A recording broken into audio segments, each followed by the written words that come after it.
I think we've got a super chat. I think we've got a super chat. Chat. I think we've. Good morning.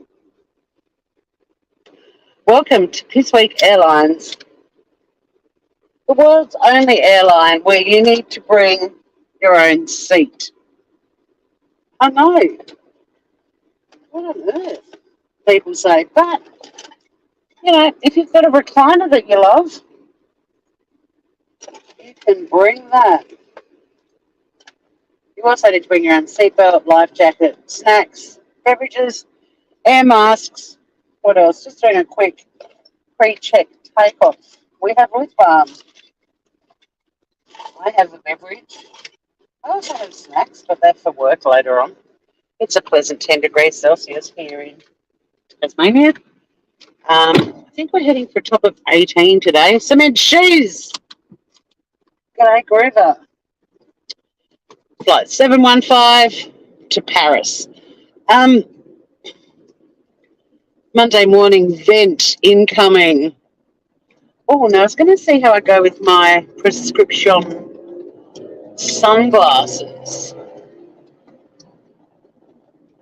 Paul did another video on the mushroom. Well, there's no updates. So what was... And who's Paul? All right, I've got my...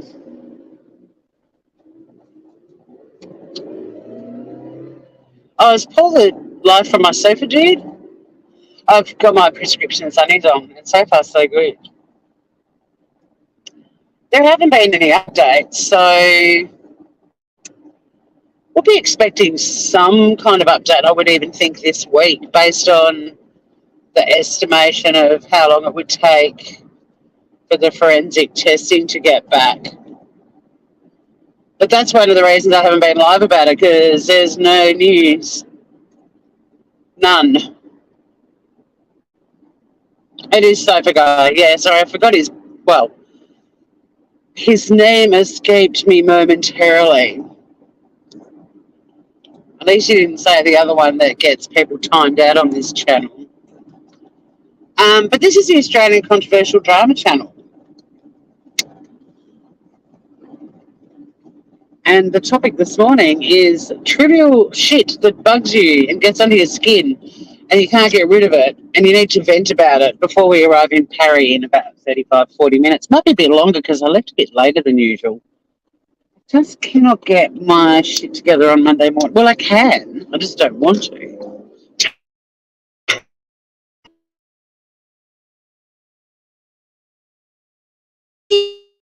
Hello.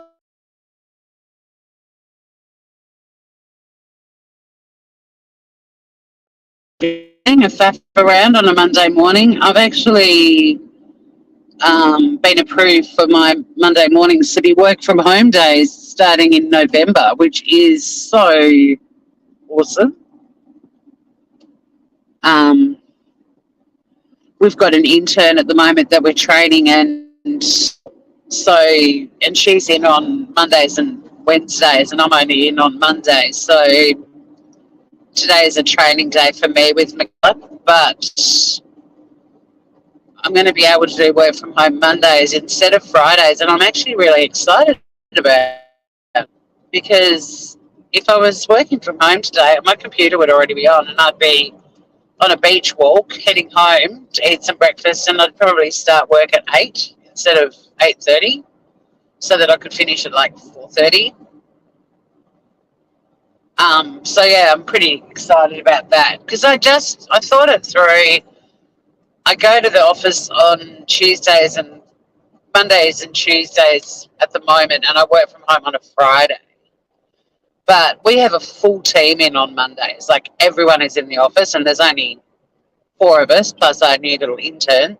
But it still feels like a lot of people when we literally have every office that we have filled and we're all there. Whereas Fridays, it's just me and one other girl. So it made more sense that I'd be in there on Fridays. We have lots of walk-ins. It's good to be in the office when someone else is in there. It sucks to be in there on your own. And Well, I mean, it just gets lonely, you know. And yeah, so from November, I'll be working from home on Mondays, and then Fridays. It's funny, but I don't mind the commute home on a Friday night because it's like bring on the weekend, but also I still have a lot of friends that like to do the quick catch up after work on a Friday or an early dinner. And I think it's going to help me catch up with people a bit more because when I work from home on a Friday, I don't feel like driving into town to catch up with people. You know, I've just finished the week. It's Friday, the weekend's starting.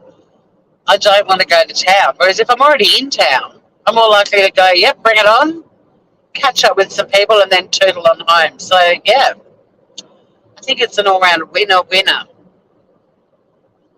But my vent this morning before I get to work, because work's going to be a bit yuck today, um, except for when I go and get Sunny a new carry case because I go on holidays in October I've got 2 weeks off. A week is project managing my bathroom renovation, and the other week I'm going to Adelaide to see my beautiful friend Georgie and some other friends, but primarily.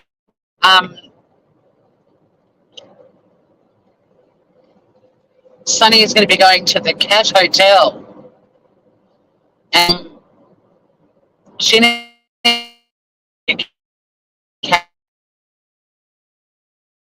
to the vet. The vet is literally back at where I live on the bluff, where we've gone for walks. As the crow flies. The little carry case I take her to the vet in is fine, but the Cat Hotel, it's about a 45-minute drive, so she needs to be more comfortable. So my sister ran into the pet shop. There's a pet shop between where my sister and I work, and grabbed this really cute Japanese carry case. It's got the funkiest design on the outside, but the zips are really, really difficult to open and close. And Sunny has a lot of opinions and is pretty feisty when she needs to be. Like, she knows what she wants and likes. And this thing, as cute as it is, I don't have a cat that's just going to go into that carry case and be like, here I am, I'm beautiful. She's going to be like, no fucking way.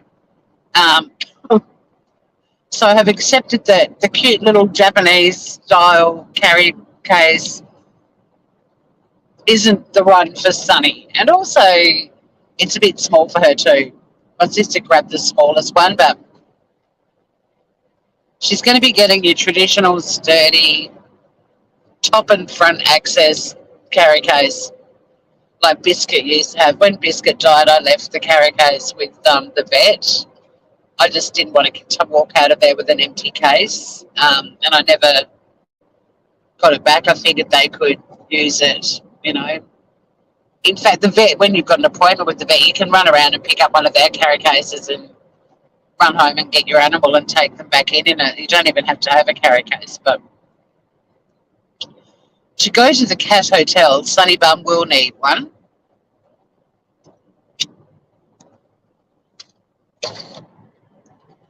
I've even booked her a penthouse suite. Well, not a penthouse because it's all one story, but the deluxe. You guys aren't very chatty. I've lost the YouTube make people chat mojo. So I'm just going to vent. I can't stand channels that have the fucking Superchat song. I think we got a Superchat. Or any similar Discord and bracket that plays when someone is generous enough to give the creator money. The entire listening audience then gets punished with a bullshit fucking song that plays over whatever the creator is saying or playing or both. They don't even have the nous to think, maybe playing a video that I'm reacting to and talking about it and having a discordant racket playing because someone's just giving me money all at the same time might trigger people's anxiety a little bit. And not only that, might plant a friggin' earworm. So when I fall asleep at night and I'm nearly, in deep sleep, that bloody earworm, think we got a super chat.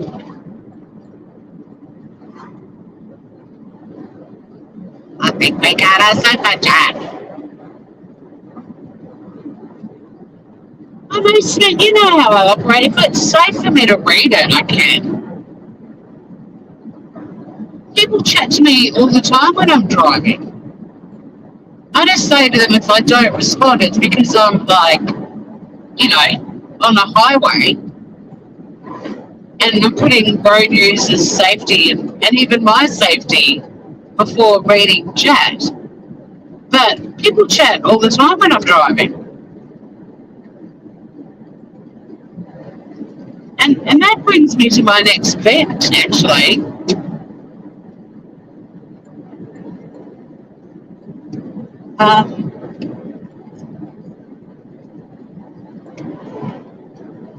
Not only do those friggin' Superchat songs irritate the Jesus out of me, but the subscribers piss me off too, because they don't time the purchase of the Super Chat very well. Like, someone buys a Super Chat and you get that bloody think we got a Super Chat happening that seems to go forever, and heaps of channels use it, and none of them have clear versions of it. Like, it's always scratchy or just like it's not a good, clear, clean clip of it, and that in itself irritates me. Like, work on your editing skills. They've got this friggin' discordant racket going on, and it's unbearable because there's some video playing that the creator's talking about or reacting to, and then you've got them talking as well, and then you've got the friggin' super chat shit going on, and then some fuckwit in the chat isn't disturbed by this ungodly cacophony of unpleasant noises, and they super chat as well, and it's like, you fuckwit, you're just forcing us to listen to this shit again. Oh, I have. That's why I won't give Morbid a super chat. You will not get a super chat. And now I've got that song stuck in my head because I tried this morning to bounce around and see who's doing what I've missed out on. I had the feeling in my waters I needed to go live on this channel and talk Kramer, and I needed to get on top of some Kramer. And I bounce between, I don't know, 4 different, maybe 5 different lives. They each get about a minute. That's about as much. Well, no, they get about 5 minutes each. And I was like, this is what I've got to go live about. The friggin' super chat shit. And don't get me wrong, most of the creators that have that friggin' song are not really worth listening to anyway. Like, it doesn't bother me they're being drowned out. It's not like I'm hanging on every word. But yeah, I won't give Morbid a super chat because I don't want to see the glare of white boy dancing. What's going on with his moves? He's constantly talks about how he's Dominican, I think. Well, he didn't get the bloody Dominican rhythm, Gene, did he? But yeah, it actually puts me off. Whatever happens when somebody super chats. So even when Morbid does or says something that I'm like, that's awesome, that was funny, I won't super chat because I don't want the. I mean, I can't listen to Morbid when the glare is up on panel either. I like Morbid on his own or with, like, I love his sort of relationship with Wendy Pat because, I mean, I discovered Morbid a long time ago and Wendy's always been a big part of his channels. But I really like their relationship and I find that really lovely to listen to. But yeah, Morbid would get at least $2 out of me if I didn't get the glare dancing. I'm not inflicting that on anyone. No, sirree. I mean, it's bad enough I watch some of that shit, so I have content for when I wish to discuss Kramer. I mean, I torture myself. I'm not going to bloody share the torture. So yeah, Morbid. If you want $2 Aussie, which equates to about 30 US cents, going over Scout Inquirer's favourite causeway. Where is she? She's missing it.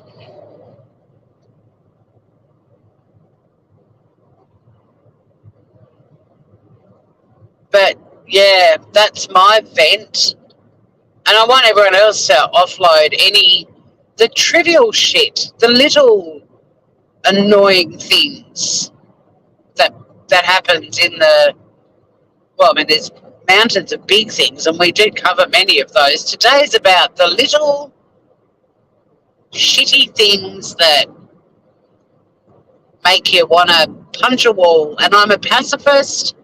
I've never punched a thing except a punching bag in a gym. Or, in boxing class, I might be punching someone's gloves or the little punching baggy thing that they hold. Isn't it beautiful, SRB? Like, this is my commute every day to work, and I will never, ever, ever, ever, ever be in a bad mood. Well, I mean, I'm venting, but, it's kind of for the sake of a laugh. Even if I leave home and I'm like, oh, I don't feel like going to work, and then I get to these causeways and I'm just like, I've lived in big cities.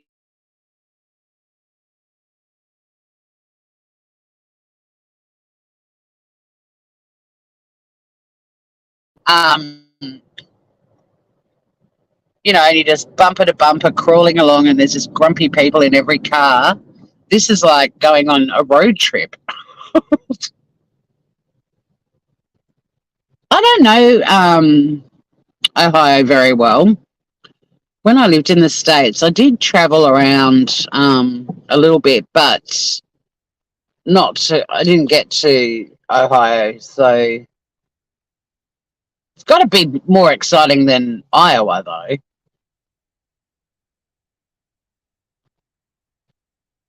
Yeah, no, he's Dominican because he says, well, he used to when he was drunk live, he'd go suck my Dominican dick frequently.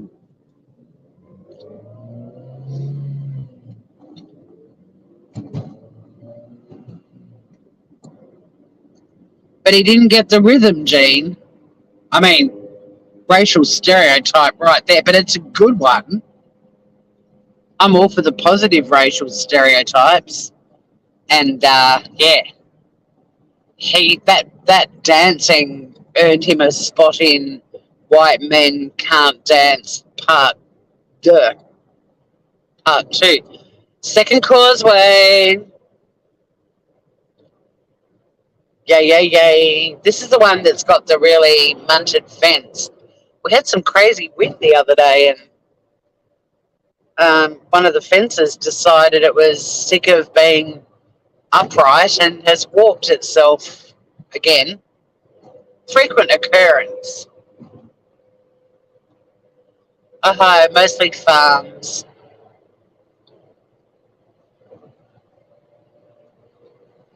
Well, I'm a big fan of the countryside.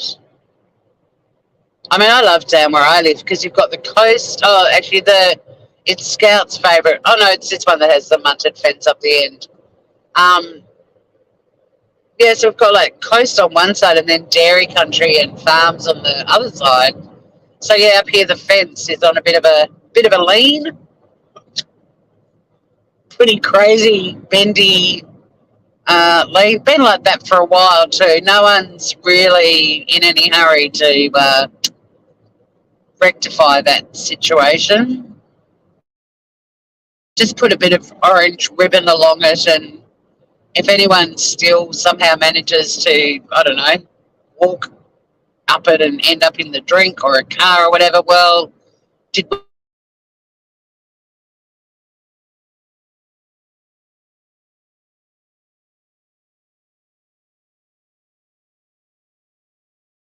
go to a lot of the states, but I was based in Kansas City, Missouri, which was a perfect place to be for like flitting, north, south, east, and west. But I spent a lot of time on both of the coasts, fair bit of time in the south, and a bit of time in Colorado, Kansas, Missouri, obviously, because I lived there. Used to do camps down at Lake of the Ozarks, which was always great fun. Loved a bit of Ozarks lake action. Um, we used to go to, I think it's South Padre Island off the coast of Texas. That was a real sort of college weekend away, boozy location. New York, right down, went to a lot of time in Baltimore, Annapolis, spent a lot of time in Maryland, beautiful, bit of Pennsylvania action. But a lot of the states and I've been to Hawaii a lot, but a lot of the states we just drove through. You're going to head to Florida for the warmer weather. Florida, the Australia of the United States of America, according to you guys, which is concerning because while we have bogans that do some pretty ridiculous shit, uh, we don't have the consistency of Florida man, like, I mean, my Smooth Criminal podcast, spotting a story from Florida became a bit of an in joke, bit of a game that the regular listeners would play a little fanfare if it was from Florida. You're not a fan of winter? We've had the mildest winter, but this week I was reading that we may get snow again on the mountain, like as a last burst of winter, which is weird because we didn't really have a bad winter. It's kind of been like spring for the last 3 or 4 months. Now we're actually in spring.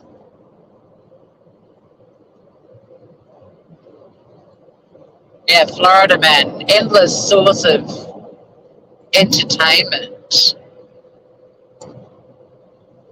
But is there anything else that gives you guys the shits? I'm trying to think but yeah, the Superchat songs just don't. I mean, I can't handle noise. Like I react pretty violently. Not violently, but it impacts me violently. Like a Harley Davidson that starts up right next to where I'm sitting and just sits there revving just makes me want to cry. I can't handle it. But these bloody Super Chat songs, yeah, you've got a creator reacting to something, so they're playing a video. They're not stopping the video to talk. A lot of them, they play a video and then they talk over the top of it, and that already is annoying enough. And then if they've got a panel, oh my God. And then you get these fucking Super Chat songs. It's just a little bit too much.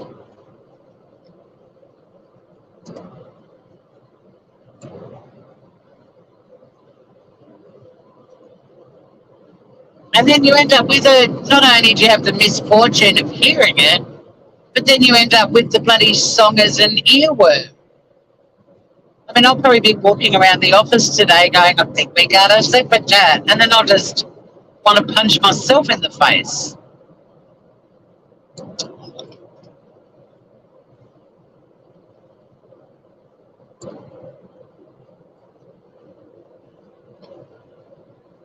But what is interesting is it doesn't put the subscribers that throw money around like there's no tomorrow, it doesn't put them off. Like they're like, well, that Discord and racket where I could barely understand a word the creator was saying. I've got no idea what they said in the video, even though I was really into it.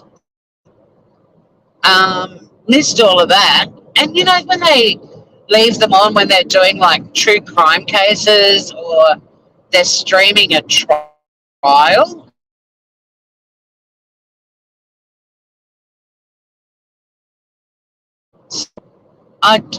why are so many people tuning into those channels as their number one source of anything true crime related?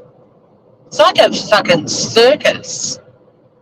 But like one of those demented circuses, you know, where everything's just not quite right. I mean, I cannot stand circuses. I'll go to Cirque du Soleil because I don't consider them to be a circus.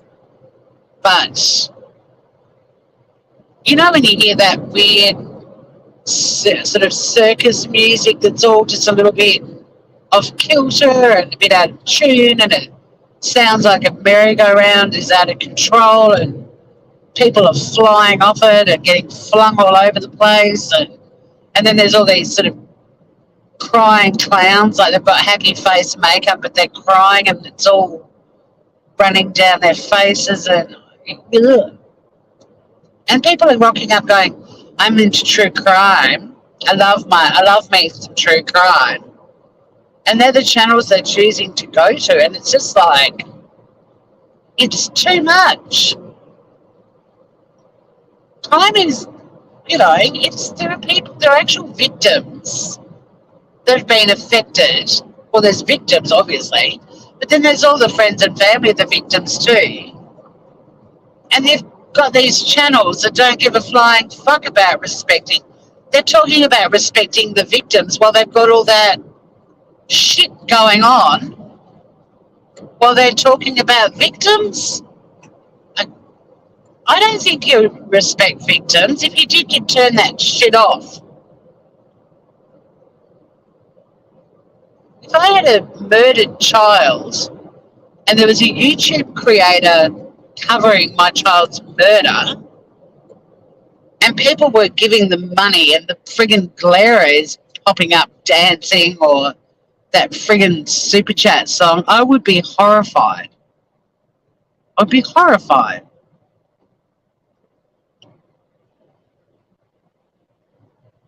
Not cool. But then I wouldn't. Well, the murdered child thing, if someone told me YouTubers were doing that, I'd go and check it out. But I wouldn't be turning to true crime channels on YouTube for the facts and all the information. Don't get me wrong, there are a few that I really enjoy listening to that are just really good storytellers, like Mike from that chapter. But one of the things I really love about him is he tells stories about crimes that are either solved or cold cases. He doesn't very often do coverage of a story that's unraveling. I mean, he did with Idaho 4, but pardon me, for the most part, he's covering cases that are done. And some of those sorts of creators are really entertaining, good storytellers, good editors, do clever stuff, spend a lot of time researching, putting stuff together. And that's what I'd really like to do on my True Crime and Cooking channel. And I'm still working on the first video. For the first episode, it takes forever. The second episode's going to be easy because I'm actually going to be cooking something in the kitchen and I'll just be chatting. But the story I want to launch, this whole, Laws of Crime and Cooking series on. The idea is I'm going to make a little video that I'm going to play, and then we're just going to open up the panel and have a chat about the story. That's the way it's going to work. But yeah, I don't have the time. I mean, some of these YouTube creators have teams of people, and what luxury that is. Oh, you don't like the circus either. Yeah, they're bad, aren't they? Not. I mean, then there's also the horrible, animal cruelty aspect of circuses too. I can see super chat comment at the top. I won't be able to read chat much more for the moment. I'll be ranting once we get to the car park. Mind you, we're getting there a bit later than usual, because I left a bit later than usual. You will learn to cook some stuff. All things that are connected to random stories of crime. And I'm basically combining. I had a cooking channel, and I love my true crime stuff, so I'm like, well, just combine the two, and that's where your channel is going to be focused, and get on with it. But yeah, it's just, I think I've just got way too much on my. Oh no, I didn't put on any earrings today. Damn it! I feel naked now.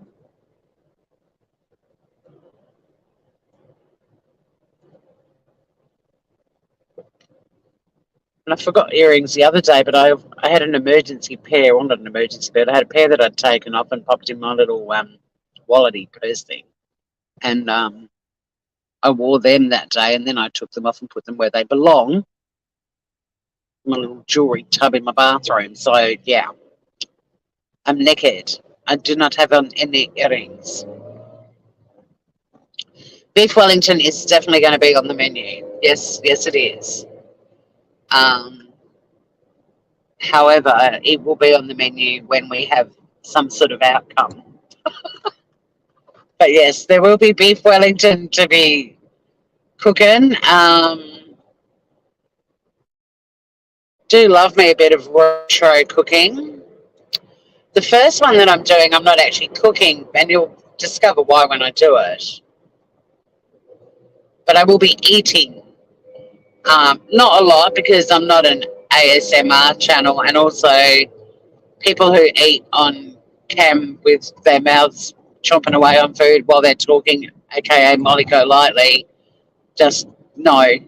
But I will be chomping on a couple of items for dramatic effect. Thanks, SRB. Thank you for dropping in.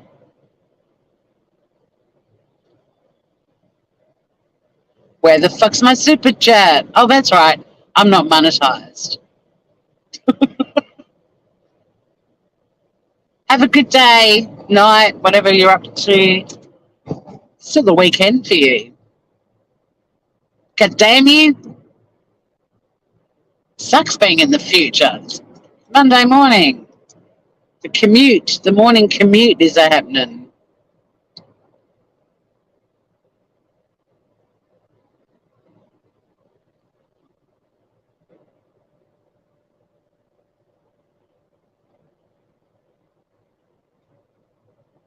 I am so addicted to fruit salad at the moment.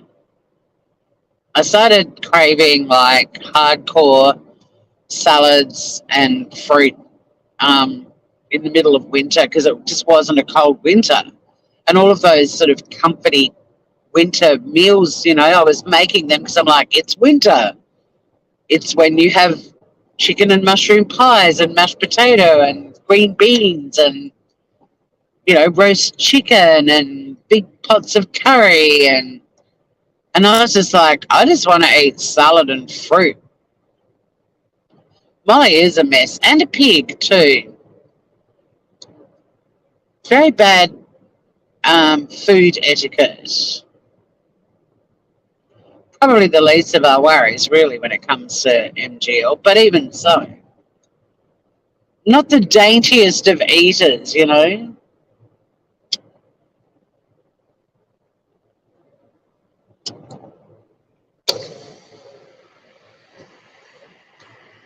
remember Seinfeld had a joke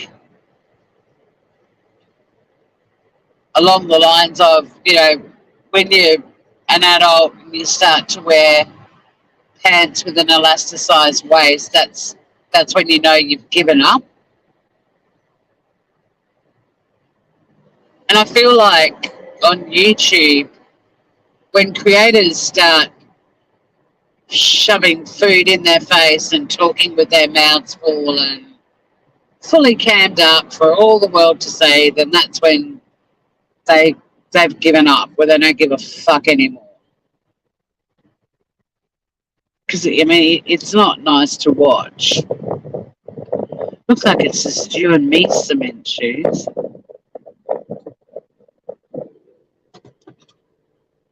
We're on a cyber date. I really thought people would come and vent about the Superchat song. How is it that the three of us, in fact, I don't even know if you're opposed to them, Cement. I know SRB wasn't expressing much joy at them.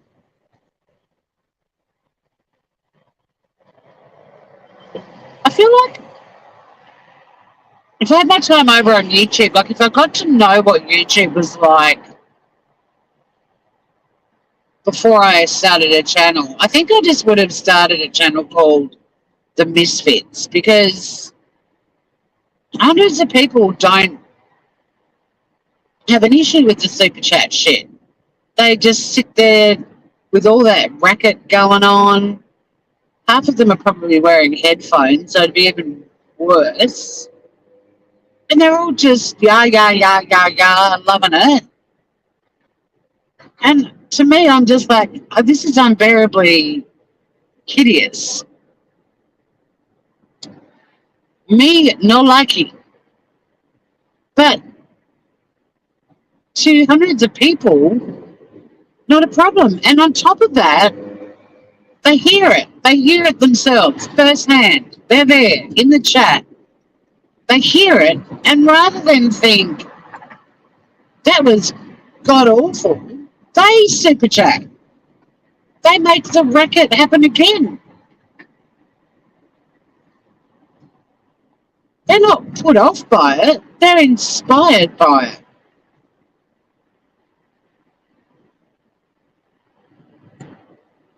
Very strange to me that you could actually enjoy that noise and then create more of it.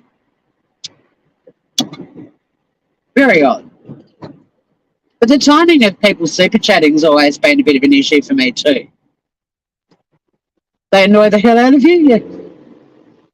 And as for Morbid, message to Morbid, Prover, I would have given you, I did get to listen to, actually I think he'd already done the live. So I don't think I could have super chatted him anyway. But the last time I actually watched a bit of him, the Galera was up dancing when he was getting super chats. And I was like, and you will not be getting one from me. I'm not going to pay to see that fuckwit on the screen. Get rid of Dancing Glare and you'll get my coin.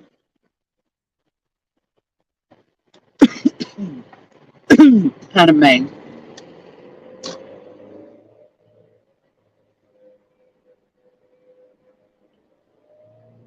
Yeah, quick, yep. Highlighted for about a second, quick second, yep, and then a quick thank you. Absolutely. And I mean, the whole concept of super chats came about because of really big creators who just couldn't read everything in chat. So the idea of the super chat was to highlight a question, if the creator was sort of reacting to chat and comments and stuff, the super chat would essentially highlight your question. Plus you paid for it. So the creator was likely to actually acknowledge you. That was the reason they were invented. And if they weren't, that's the reason I've just made up, which I think still sounds highly valid. But Groovy, there's a park right here, and I'm grabbing it. Woo-hoo. The tuba wall is now just a plain white wall of doom. Baby Cap is the insult of the century. I can't I can't handle him on his own channel for very long, let alone being on a channel that I do find entertaining. And he can still pop up there too. Hey, look at that. The cool reflection or the shadowing because someone just drove in with their lights on. That was kind of funky, hey. But yeah, I refused. I'm like, Morbid, I would have given you money, mate, but I'm not inflicting the glare on people. I mean, a lot of people, including Morbid, like the glare in there, but I'm thinking of those who aren't huge fans and who might want, you know, to be spared the head of the glare whilst frolicking on YouTube. Oh, hang on, what have I got here? Oh, one earring. Do I have the matching one? No.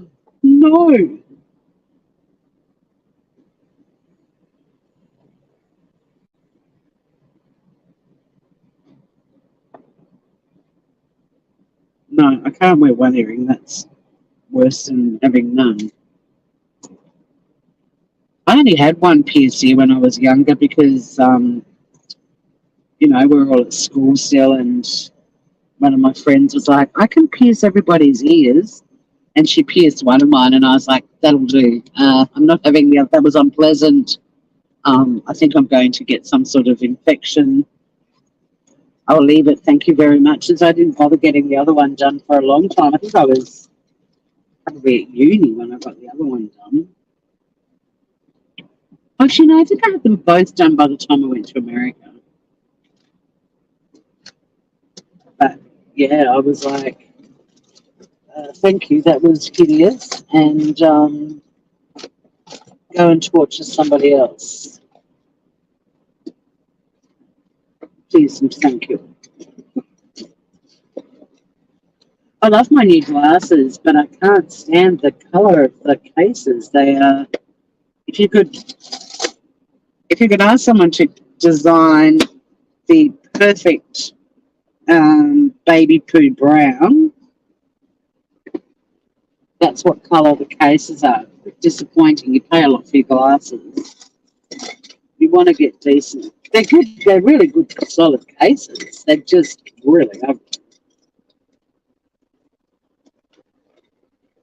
Very disappointed when they pulled them out of the bag. I was like, oh no! And I bought the same brand. Weirdly, both of my prescription sunnies and my reading glasses. And as a result, I've got not one but two baby poo brown cases. So that's nice.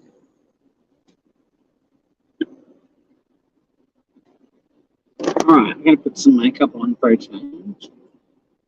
If I was gay, the glare of dancing would turn me resoundingly straight. Well, I think it also turns women, straight women, resoundingly lesbian. Yeah. I don't think he realises that either. But you know, what do they say? Dance like no one's watching. Well, he danced and everyone was watching, and sometimes there's a price to pay for your foolhardy behaviour. But dancing is a good marker for a person's rhythm, which is also a good marker for what they would be like as a lover. In my experience and professional opinion. You got the moves, you're going to possibly be a dynamo in the sack, or at the very least, when you're at a rave or something, it's like, well, there's a lot of stamina on offer here. But he's one of the people that does the think we go to Super Chat while he's talking and there's a video playing. Because the bit of him that I caught this morning, only because I'm keeping an eye on that Zav girl, ready to bring Zav girl back to YouTube. I'm honing my parody skills. So I was keen to see what her latest faux pas is, and it's really just her continuing to play victim because of all the backlash for what she did. And I don't disagree with his views on Zav. Like, I have exactly the same opinion. She just has either very cleverly avoided taking responsibility by twisting it all, because her partner, Juliet, who did a video as well, like, they're both just on this, we did nothing wrong, you're all assholes, you're all haters sort of campaign. But I was curious to see if she's, progressed a little bit, or if this sort of self-reflection or this bloody sensitivity training is kicking in, but nay, appears not. But yeah, that's where I got the first channel playing that Super Chat song. I stupidly went to another channel knowing that they also have it, and sure enough, I copped another one right in the clacker.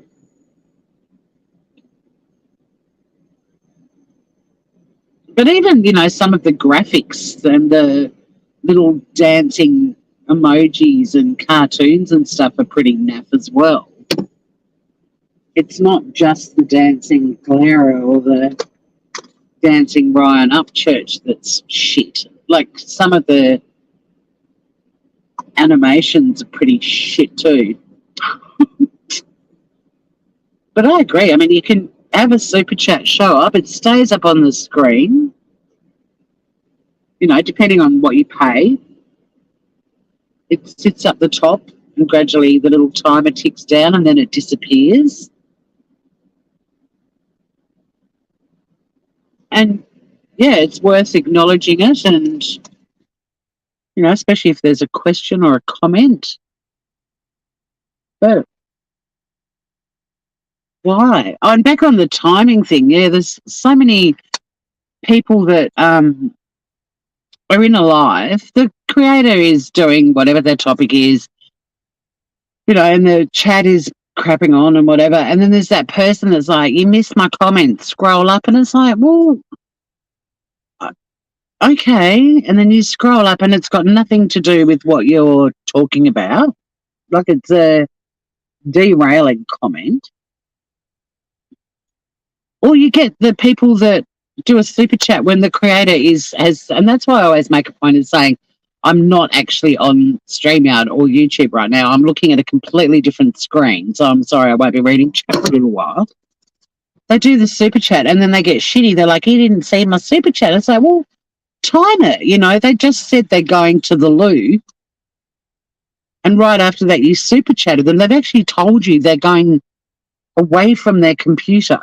You chose to send a super chat after they said that, and now you're pissed off. They haven't acknowledged it when they're literally nowhere near their screen. And not only that, but they told you they were not going to be near their screen. You derpy dirts. But yeah, the people that say scroll up, it's like, how about you copy paste it and post it again? Like, why is your comment that friggin' important? And it's so disappointing when you do scroll back up and, like I said, it's not even on topic. It's something complete, like, it's just totally derailing shit. Like, help the creators out. It's actually pretty hard when you, like, probably the show that I have to work the hardest on is Batshit, because we've got Finn up there, which is awesome, but I'm trying to have a really fun conversation with him, or we turn into little feuding siblings or whatever's going on. And then there's his stuff that he wants me to share. There's my stuff lined up. There's me over on a completely different window, so I can't actually see what's happening in chat. And then there's someone in chat going, scroll up and read my comment. It's like, fuck you, copy paste it. I wasn't even in the chat. Like, I didn't see it. can you just, if it's that friggin' important that I see your bullshit comment,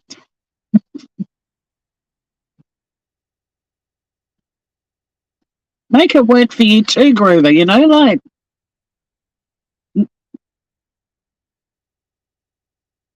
and some of the criticism you get from people, if they just went live once, they'd know why things happen the way they do and they'd stop being so critical. Like, a lot of people in chat are very unaware of the reality of what it's like to be live, and you're trying to look after everyone and include everyone. And, you know, the number of times I've wanted to say to people, not just, it doesn't happen much in our community, but in other communities, like when I'm in a chat and people are saying shit like that, the number of times I've just wanted to say, hey, why don't you go live and we can all come over to your channel and give you shit. Let's see how you do it. Because most of the time the creators are actually doing a really good job. When you've been a creator and you know what's involved, you can see they're actually doing a really good job. And when people in chat are criticising them, it's like, oh, do you ever go live on your channel? No. They're like those managers that so many employers keep appointing to manage people doing a job that they've actually never done. And that's why there's so many toxic workplaces, in my opinion, because people, for whatever reason, are made managers. They don't have any first-hand experience of the job that their staff they're managing are doing. They're completely oblivious, and they expect all this shit to happen without realising the reality of the job. You don't have always that opportunity to get all that shit done. You know, like a full calendar is a full calendar, and YouTube's the same. You have all these subscribers that have never gone live, wouldn't have a clue what it's like, being critical of the creator. And it's like, well, go live, you see what it's like. Some of these creators have thousands of people watching them and chattering. Like, that's a pretty intimidating thing in its own right, let alone all the other shit that's going on that you've got to be doing as well. I mean, I've never had that sort of number audience, but there's a lot going on. And we're trying to be entertaining and show us some research and get you guys up to speed on stuff. And for the most part, subscribers are just sitting in front of their computer with a keyboard. That's all they've got to do. And yet they can be very brutal and critical about shit they don't actually know what it's like to actually do it. And it can be a killer. It can be an absolute mood. Look, I've had a lot of stuff on the last few weeks, which has not allowed me a lot of time. And Finn and I are really keen to do batshit again, but his work got in the way of a good time, basically. And as soon as that's all sorted, he'll be back. But I've had a lot of stuff going on in the last couple of weeks, which has meant I haven't been able to be on YouTube much. But I'm not going to lie, I've actually enjoyed the break because a few things had happened that just instantly made me want to pull the pin on the whole thing.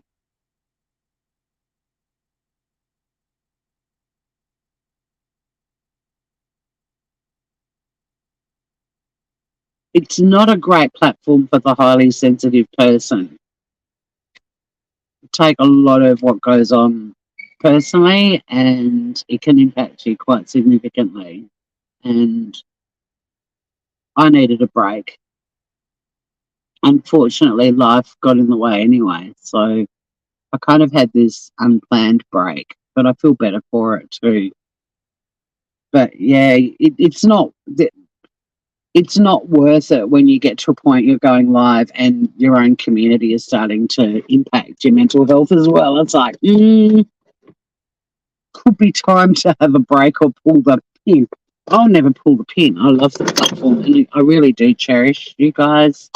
It's funny though, you have a break and you come back and people are like, we missed you. And it's like, yeah, but none of you messaged me. He didn't miss me that much. I mean, it's nice to know I was missed a little bit, but not that I expect anyone to message me. Let me be clear on that too.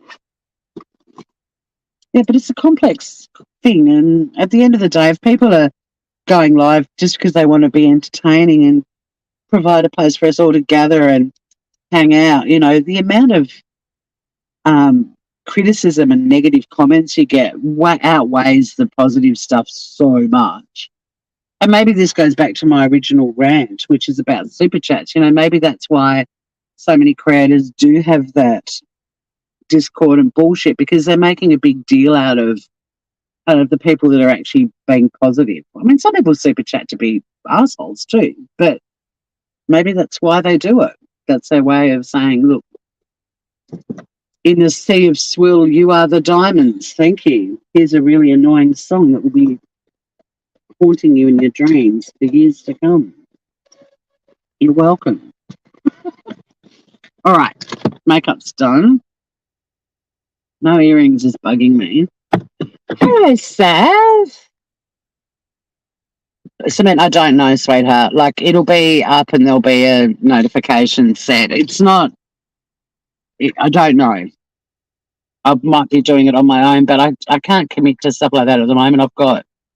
I'm project managing a massive renovation at my house. There's a lot of things that I've got happening in my world at the moment, but I'll set up a notification and I'll put reminders out on as many channels as I can soon, hopefully.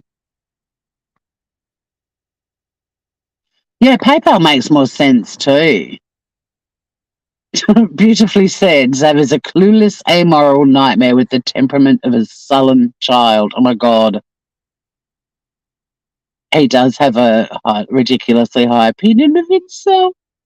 I'm still laughing at that comment too about him going straight. But yeah, read batshit. I can't commit to a time because I just don't know. Things keep getting in the way of a good time in my life. Good to see you, Sav. Yeah, well, the universe forced a sanity break on me and I really benefited from it. Absolutely, Sav. Yeah, I mean, I worked in hospitality for a long time when I was going through uni, and so many people were quick to send meals back and complain about the beverages. I mean, I was behind the bar, but people would come up to the bar with their food and complain. Not many people would be passing compliments on. Hey, Sea Beams Glitter, like your name. It is complex. I don't want to infiltrate a person's space when they need it. Oh, it's still, I haven't even got the builder sorted yet. I've had so many builders come and have a, well, not so many. I've had 4 builders, but 2 of them were for the insurer, and they were both like, their scope of work's really thorough, really professional. Neither of those companies build anymore. They are purely inspectors now, which I don't blame them. I mean, it's great money and they don't have to do all the work. But one of them is going to put together a recommended team for me. But then in the meantime, I started chatting with a builder yesterday. He'd sent me a message and he sounds like a good fit. And he sent me some photos and some references and things like that. And they've all checked out. And his work is very similar to my house and the style of my house and the taste, like my taste. So, and I've had a really good look at the workmanship, and so we're chatting later on today about him coming and having a look, hopefully later in the week.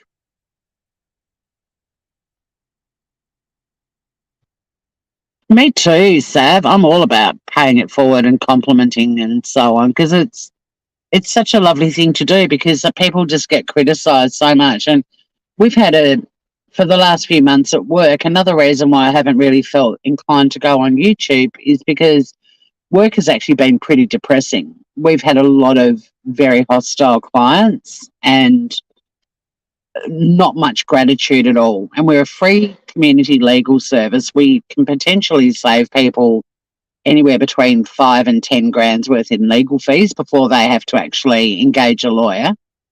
we work our butts off. The majority of our clients have psych injuries, and we're not trained to counsel them, but we do end up inadvertently counseling. And it's impossible to not take it personally after a while. Like, you just get broken down by these clients. They've just been insanely demanding, needy, and rude and abusive. I mean, we've got a policy now on how to deal with abusive clients for the first time ever. Because it's been like a friggin' pandemic. And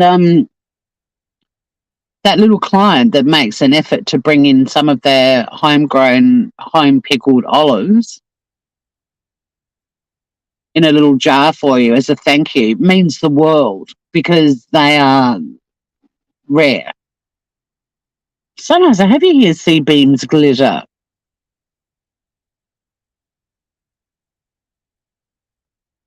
Yeah, when you ask for the chef, they think it's a complaint, not a compliment. I mean, have you noticed that too? Like, my sister and I talk about this a lot. Like, most service industries now, when you go up to the counter, you're automatically treated by the person behind the counter.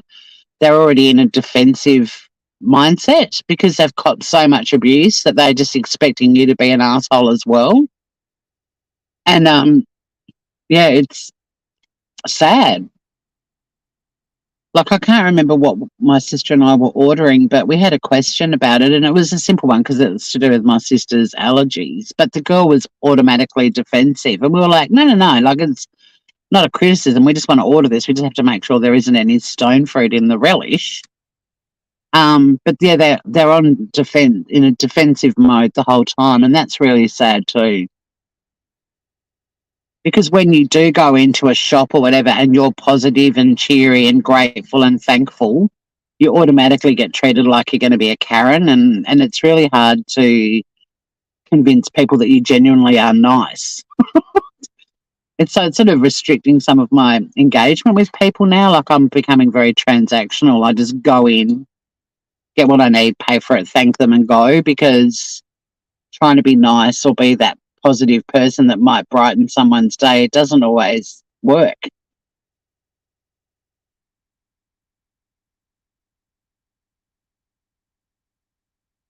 Make sure they use dustless extraction on tile removal. I had a tiler put cement dust through my entire house and all over my furniture. Well, I've already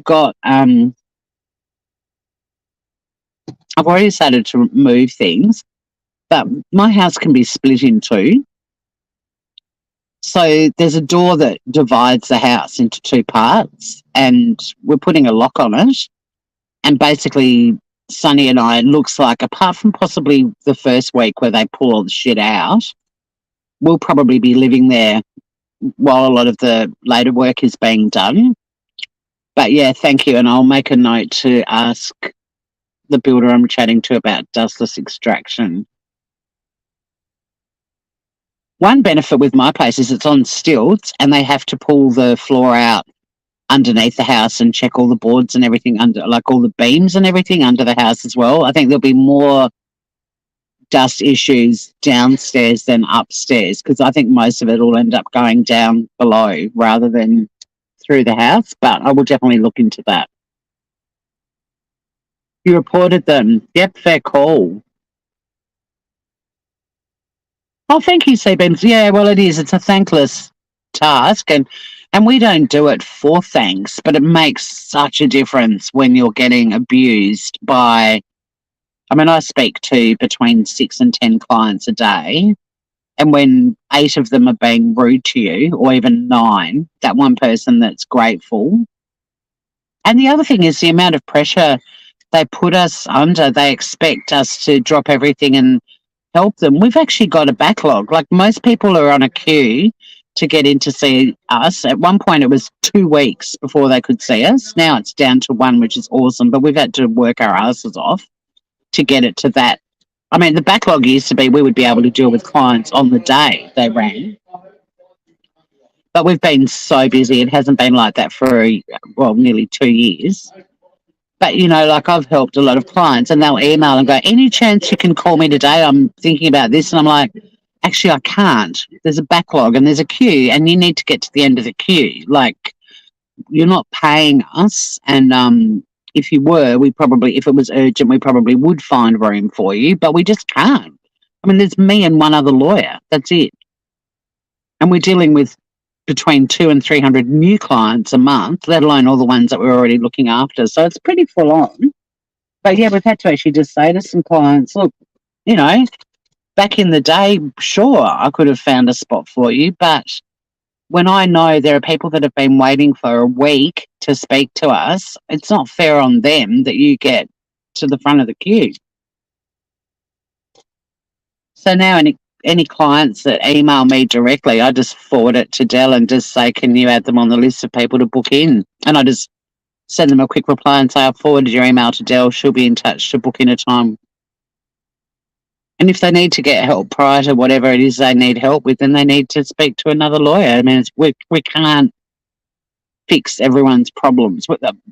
Our mission is to empower people in their claims, but it's also to ask ourselves on every file, what else can I do for this client? But in doing that, we've actually created monsters for ourselves in that there are people now that are not empowered at all. We've been so helpful that they expect us to fix absolutely everything for them, and that's not empowering them. That's not the mission.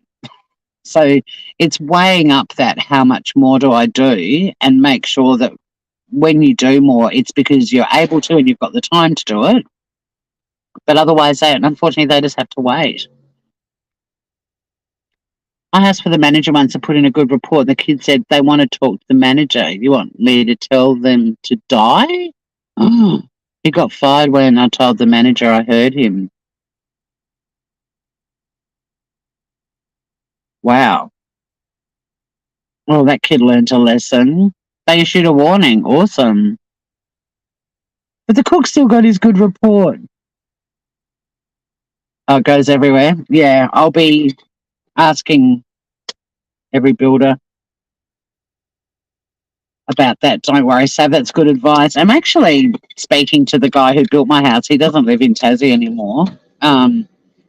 Because I just want to say to him, like, I'm out of the warranty. The bathroom's leaking. It is what it is. But what do I need to be asking my builders?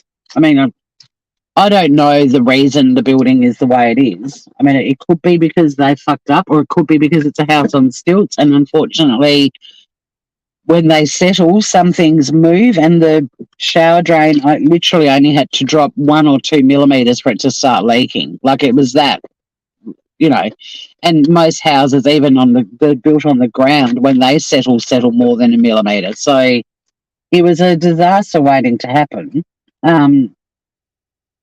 But yeah, I'm contemplating giving him a call and just saying, look, I'm trying to find a builder, but I just don't know what are the things. I mean, I'm learning stuff. The first couple of builders, one of them has absolutely no photos of any work that he's done, no referees that he could give me. So I could just call a couple of people and see how they felt about him. Google absolutely nothing on him. So I'm like, well, you could be a cowboy, and that's the last thing I need is a team of frigging cowboys in my house. The next guy that provided a quote yesterday, quite liked him,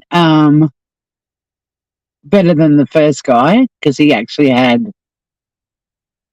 stuff that I could access and look at some of the work that he's done and whatever.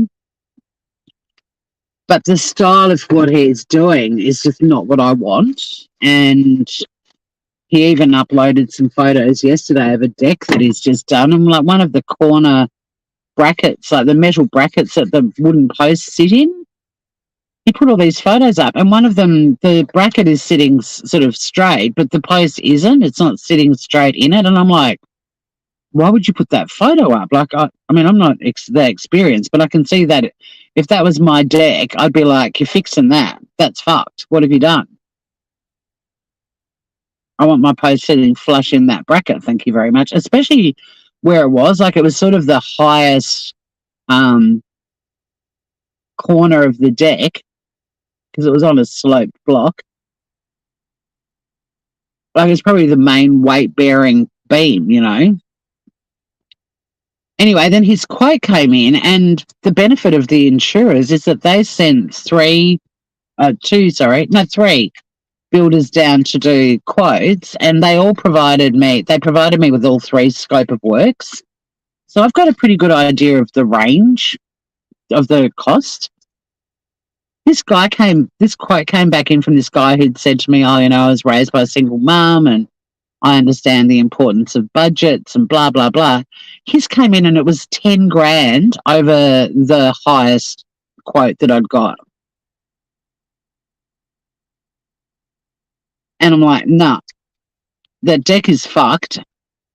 And this is a structural issue and a full bathroom reno. And you can't even get a beam sitting flush in a bracket. And your quote is 10 grand over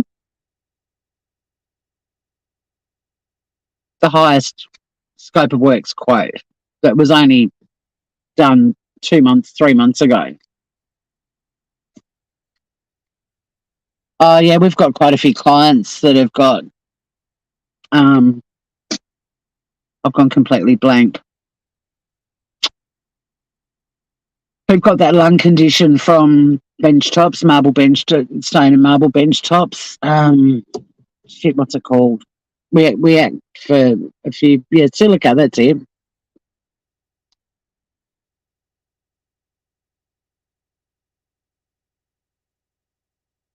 Yeah, the carcinogenic. So, yeah, no, don't worry. I'll definitely be checking that out, Sav. Thank you.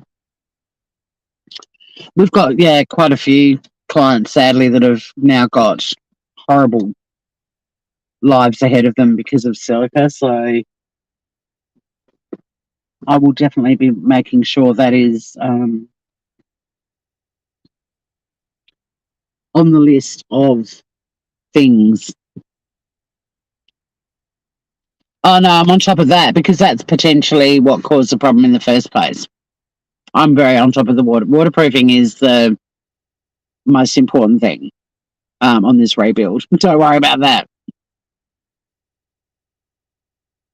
Possibly, yeah. I mean, he didn't come across that way, but it was interesting that he said that. And then the quote came in and I was like, that's way off the mark. Like, I mean, the insurer, obviously, with a scope of works, they're going to go with the most conservative one because, you know, they don't want to have to pay people as much money as they potentially should be. But for it to be 10 grand over the highest scope of works quote is like, that's a lot. Especially when there's clauses in his agreement about, you know, potential blowouts. I'm thinking, well, if I engage a builder and their scope of works is in the range of the three that I've already got and it blows out a little bit, well, I mean, I'm factoring that into my budget. But if your starting point is 10 grand above, there's no room for blowouts. Like, I'm hoping if there's blowouts, we're talking like 5 or 6 grand, not 10 minimum. But we'll see. But yeah, the waterproofing, you've got to get the certificates and everything here too. So that's one of the most important things is the waterproofing component. And we've got guys down here that just do that, like, and they'll be engaged. It's like, I'm not getting one of the builders to do it. I'm getting a waterproofing dude down for that bit. And that's actually one of the bigger costs, but I'll be doing that. And I'll ask about the dustless removal as well. Because we don't want no silica. All right, I got to go. I got to go and train our intern and help clients who hopefully some of them will know what gratitude is. They can if there's a clause that allows them to, Sav. Which is why as soon as I saw that he factored in blowouts, I was like, I'd rather you give me a big quote, like a high quote that is a fixed figure, and there's a possibility to save, like, you know, I pick up a heap of tiles that are on sale or whatever, and it can come down. I'd prefer a clause like that, but no. But I've got to go, babes. I'd love to chat to you more about this, but I'm going to be late for work, and that's what I'm getting paid to do.